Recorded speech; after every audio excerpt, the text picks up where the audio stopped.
meteorologist Bob Henson. Bob, thanks very much for your time. Tell us exactly what a bomb cyclone is and how it develops.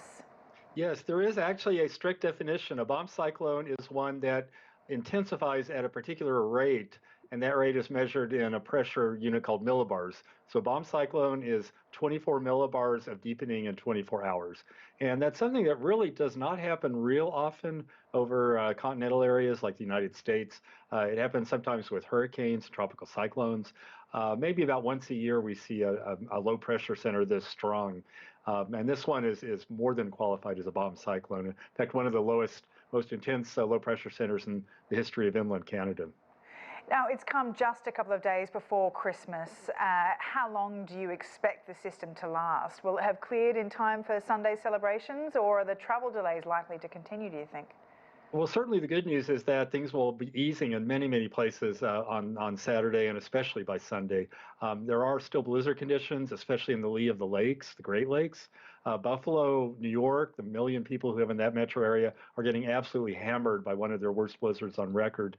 But in many other places, the winds will be subsiding on Saturday. It's still going to be bitter cold in a lot of places, some of the coldest weather in 20, 30 years.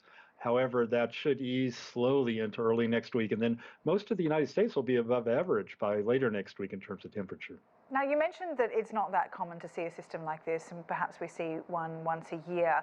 But there is a certain element of intensity to this particular system, and it seems to cover a very large swathe of area.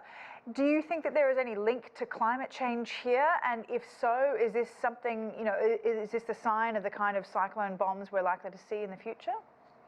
Well, in terms of climate change, the trend has been in general towards milder winters and towards less snowfall across most of the northern mid-latitudes, including the United States. Now, within that, we do get these occasional extremes, and there's been some research over the last 10 years connecting that to warming in the Arctic and what we call weather weirding or torquing of the jet stream. That is not unanimous among scientists. There's a pretty healthy debate as to whether this is just the kind of natural variation you get even in a 20th century climate or 19th century climate, or whether, in fact, there's something going on that is causing a few storms to intensify, even in this broader envelope of milder winters. So I think the bottom line is we still have to prepare for winter. Winter still happens and winter storms still happen, even in a warming climate.